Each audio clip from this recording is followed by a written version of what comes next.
Ça se passe en silence. Tu dis quelque chose d'innocent, une simple phrase, une pensée anodine, voire attentionnée. Mais ensuite, tu le sens. Ce froid éclaire dans ses yeux. Le sourire s'estompe, juste un peu trop vite. Le ton change. La conversation devient fade, plate, morte. Tu ne sais pas ce qui vient de se passer. Tu penses peut-être qu'elle est distraite, peut-être qu'elle a reçu un message, peut-être que c'est toi. Et tu as raison, c'était toi, ou plutôt ce que tu as dit. Vois-tu, la plupart des hommes pensent qu'ils perdent les femmes parce qu'ils n'étaient pas assez beaux, assez riches, assez alpha. Mais ce n'est pas ainsi que l'attraction meurt. L'attraction meurt comme une lente fuite, silencieuse, inaperçue, jusqu'à ce que tu te retrouves à regarder une femme qui était autrefois folle de toi et qui, soudain, ne ressent plus rien. Mais voici le paradoxe, elle n'a pas perdu intérêt. C'est toi qui l'as tuée avec tes mots. Il y a cette phrase, cette petite mine terrestre innocente que les hommes prononcent chaque jour, sans savoir qu'ils font exploser leur propre attraction. Et les femmes, elles ne te le diront jamais. Elles vont juste s'éloigner, se retirer, perdre l'étincelle, parce que ce n'est pas ton apparence, ce n'est pas ton titre de poste, ce n'est pas ton eau de Cologne, ta voiture ou ta confiance. C'est ce que tu dis quand tu essaies trop de te connecter. Les hommes de grande valeur le savent. Ils parlent moins, mais disent de plus. Ils connaissent la limite entre le mystère et la validation, entre le pouvoir et l'approbation, entre la présence et la performance. Dans cette vidéo, je vais te montrer les 7 choses que les hommes de grande valeur ne disent jamais aux femmes, non pas parce qu'ils jouent à des jeux, mais parce qu'ils comprennent cette loi brutale. Chaque phrase que tu prononces approfondit l'attraction ou la détruit. Alors attache ta ceinture, car si tu as déjà vu une femme s'éloigner sans raison apparente, ce n'était pas son humeur, ce n'était pas un mauvais timing, c'était le moment où tu as ouvert la bouche et dit l'une de ces 7 choses. Oh, et avant de continuer, j'ai quelque chose de spécial pour toi. Un e-book gratuit. Le manuel de contrôle de l'esprit féminin. Il révèle les secrets cachés pour rendre n'importe quelle femme folle de toi. Télécharge-le maintenant. Lien dans la description ou le commentaire épinglé. Commençons par la première chose. Je ferai n'importe quoi pour toi. Ça sonne doux, n'est-ce pas? Je ferai n'importe quoi pour toi. C'est la phrase que les comédies romantiques adorent idéaliser. L'homme sacrificiel, le chevalier désespéré rampant dans la boue pour obtenir sa validation. Mais dans le monde des hommes de grande valeur, cette phrase n'est pas romantique. Elle est tragique. Tu vois, dès que tu dis ça, tu t'es déjà trahi. Tu l'as placée sur un trône qu'elle n'a même pas demandé. Ça hurle le besoin. Et le besoin n'est pas attirant, c'est étouffant. Analysons pourquoi une femme ne veut pas d'un homme qui a besoin d'elle. Elle veut un homme qui l'a choisi tout en étant pleinement dans son propre pouvoir. Cette phrase « Je ferai n'importe quoi pour toi » lui dit « Je suis prêt à me perdre pour ton approbation ». Mais voici le paradoxe. Quand tu te perds, elle perd intérêt. Pourquoi ? Parce que si tu es prêt à tout faire pour elle, cela signifie que tu ne défends rien. Un homme de grande valeur a des limites. Il a une mission qui ne change pas en fonction des émotions d'une femme ce jour-là. Il n'est pas cruel, mais il est inébranlable. C'est ce qui le rend magnétique. Il est le chêne dans la tempête, pas la feuille emportée par le vent. Vois ça comme ça. Un homme de faible valeur sacrifie son but pour son attention. Un homme de grande valeur sacrifie son attention pour rester concentré sur son but. Ce n'est pas de l'arrogance, c'est de la clarté masculine. Et les femmes le sentent, pas seulement consciemment, mais biologiquement.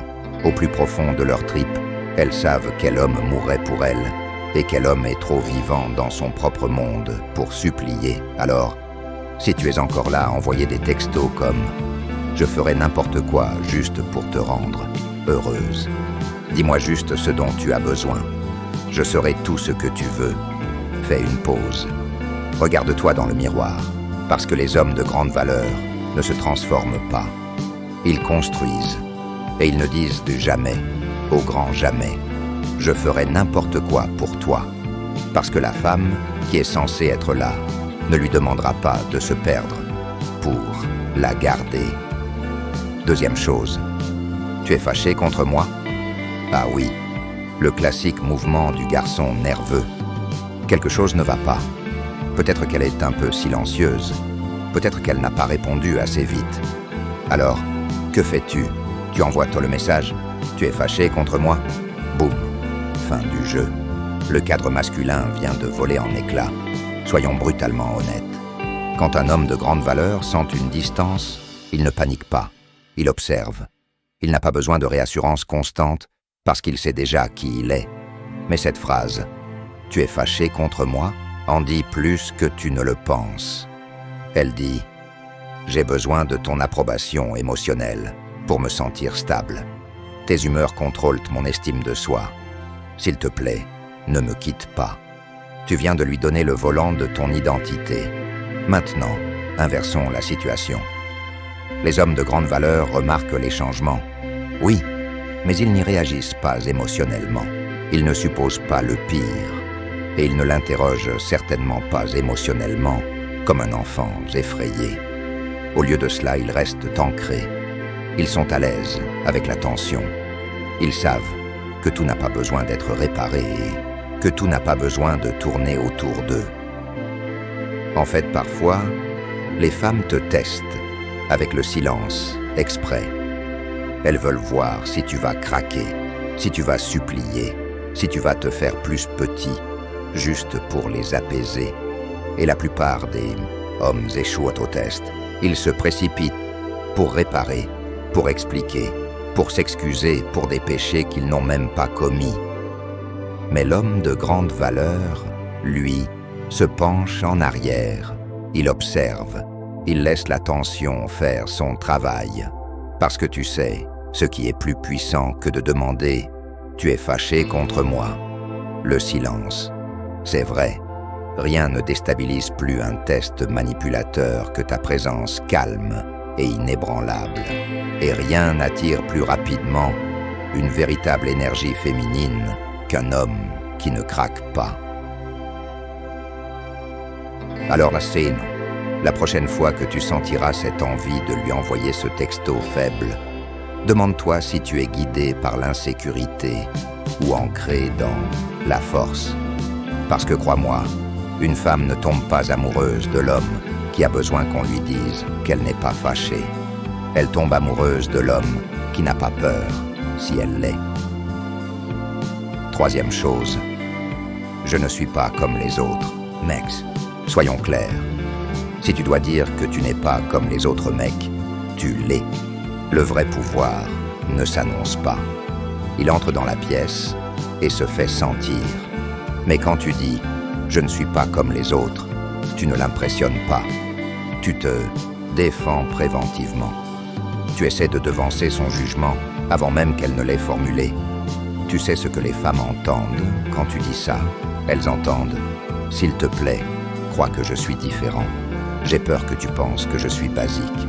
Ne me mets pas dans le même sac que les autres mecs qui t'ont déçu. Je veux me démarquer, mais je ne sais pas comment. Alors je vais juste te le dire. C'est de l'auto-sabotage déguisé en unicité. L'homme de grande valeur, lui, n'est pas comme les autres mecs, mais il ne le dira jamais.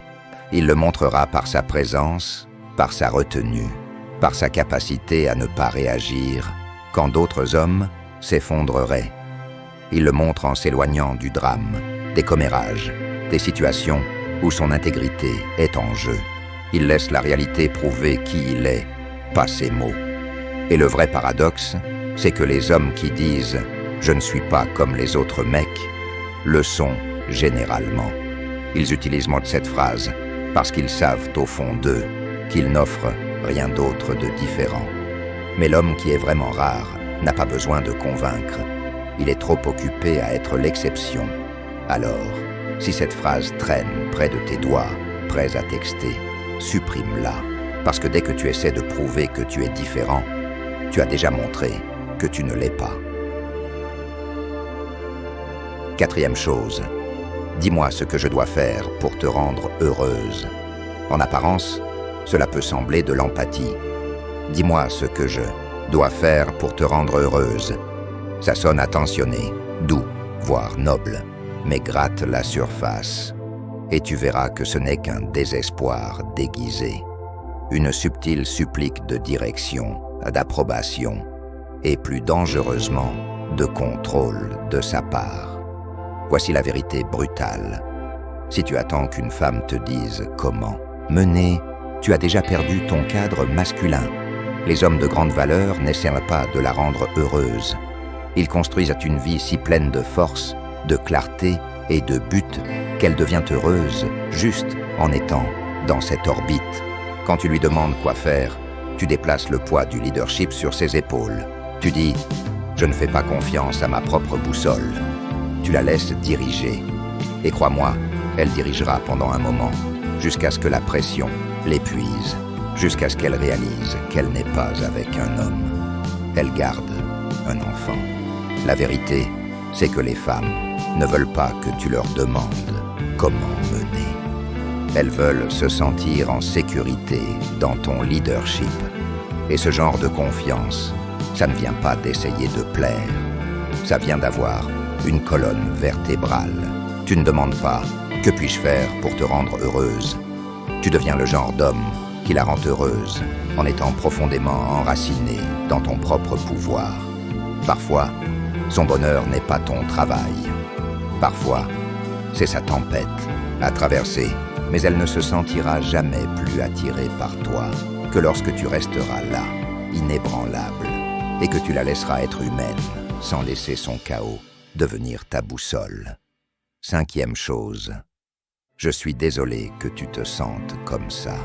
Maintenant, celle-ci est sournoise. Les hommes la disent quand ils pensent être diplomates. Je suis désolé que tu te sentes comme ça. Mais ce qu'ils font vraiment, c'est esquiver la responsabilité et la masquer sous une fausse maturité. Ce n'est pas une excuse. C'est un doigt d'honneur poli. Et les femmes le sentent. Cette phrase est émotionnellement vide. Il ne s'agit pas de résoudre le conflit. Il s'agit de l'éviter, tout en paraissant raisonnable. Les hommes de grande valeur ne jouent pas à ce jeu. Ils disent ce qu'ils pensent. S'ils ont merdé, ils l'assument. Pas pour la manipuler afin qu'elle pardonne, mais parce que l'intégrité l'exige. Et s'ils n'ont pas merdé, ils ne s'excusent pas. Ils expliquent leur position avec une calme certitude. Ils restent calmes, ancrés, clairs. C'est la nuance que la plupart des hommes manquent. Les femmes ne sont pas attirées par les excuses constantes. Elles sont attirées par la clarté émotionnelle. Un homme de grande valeur ne dira jamais « Je suis désolé que tu te sentes comme ça », parce que c'est une échappatoire émotionnellement évasive. Il dira soit « Je t'entends, ce n'était pas mon intention, mais je respecte ce que tu ressens », soit « Ce n'est pas quelque chose pour lequel je vais m'excuser, mais je suis prêt à en parler ». Ce n'est pas froid, c'est réel. Les femmes n'ont pas besoin d'un homme qui est toujours désolé. Elles ont besoin d'un homme qui est toujours solide. Sixième chose, s'il te plaît, donne-moi une autre chance. Soyons clairs, quand un homme supplie pour une autre chance, ce qu'il dit vraiment, c'est « Tu as eu raison de partir, je ne vaux pas la peine d'être gardé, à moins que je ne supplie. » Et une fois que cette énergie est là, l'équilibre bascule. Il devient le poursuivant, l'amuseur, l'acteur auditionnant pour un rôle qu'elle ne croit plus qu'il mérite. Les hommes de de grande valeur n'auditionnent pas. Ils présentent qui ils sont et s'en vont, si ce n'est pas suffisant. Maintenant, ne te méprends pas.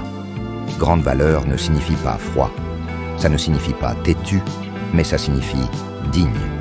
Tu n'as pas besoin de convaincre quelqu'un de t'aimer, parce qu'à la seconde où tu commences à supplier, tu effaces le mystère. Et le mystère est l'âme de l'attraction. Elle ne peut pas désirer un homme qui s'accroche à sa jambe comme un chiot. Si tu as merdé, assume-le, dis ta vérité, mais après ça, disparais. Laisse-la se demander, laisse-la sentir le vide, parce que les hommes de grande valeur savent que tu ne récupères pas le pouvoir en suppliant. Tu le récupères par l'absence, et si elle ne revient jamais, tu ne la poursuis pas. Tu la laisses partir parce qu'un homme de grande valeur préférerait être seul avec son âme intacte plutôt que dans une relation construite sur le désespoir. 7e chose, tu me complètes. Celle-ci est dangereuse parce qu'elle est tellement romantisée. Tu me complètes. Ça sonne beau, n'est-ce pas? Faux. C'est une bombe nucléaire cachée dans la poésie, parce que ce que ça signifie vraiment, c'est « sans toi, je ne suis pas entier ». C'est l'externalisation émotionnelle ultime. Un homme tendant son masque à oxygène émotionnel à quelqu'un d'autre, priant pour qu'elle ne parte pas avant qu'il n'étouffe. Les hommes de grande valeur ne pensent pas comme ça. Ils ne cherchent pas quelqu'un pour combler les failles de leur identité. Ils ont fait le travail pour se sentir complets, seuls. Alors quand quelqu'un les rejoint, ce n'est pas par besoin, mais par abondance. L'amour devrait être un bonus, pas une mission de sauvetage. Quand un homme dit « tu me complètes », il met inconsciemment la pression sur la femme pour qu'elle soit tout pour lui. Sa thérapeute, sa muse, son ancre émotionnelle. Mais les femmes ne veulent pas porter ce poids. Elles veulent sentir ta force, pas la supplique silencieuse qui dit « S'il te plaît, ne pars pas, ou je m'effondrerai ». L'homme de grande valeur dit « Je suis déjà entier, mais j'adorerais construire avec toi ». Et si elle s'en va, il ne s'effondre pas, parce qu'il ne s'appuyait jamais sur elle pour se tenir droit. Et si cette vidéo t'a frappé en plein cœur, comme la vérité le fait toujours, clique sur le bouton « S'abonner ». Active les notifications parce que ce n'est que le début. Ce n'est pas une chaîne, c'est un mouvement. Et si tu regardes ça, tu n'as jamais été destiné à être moyen. Allons-y.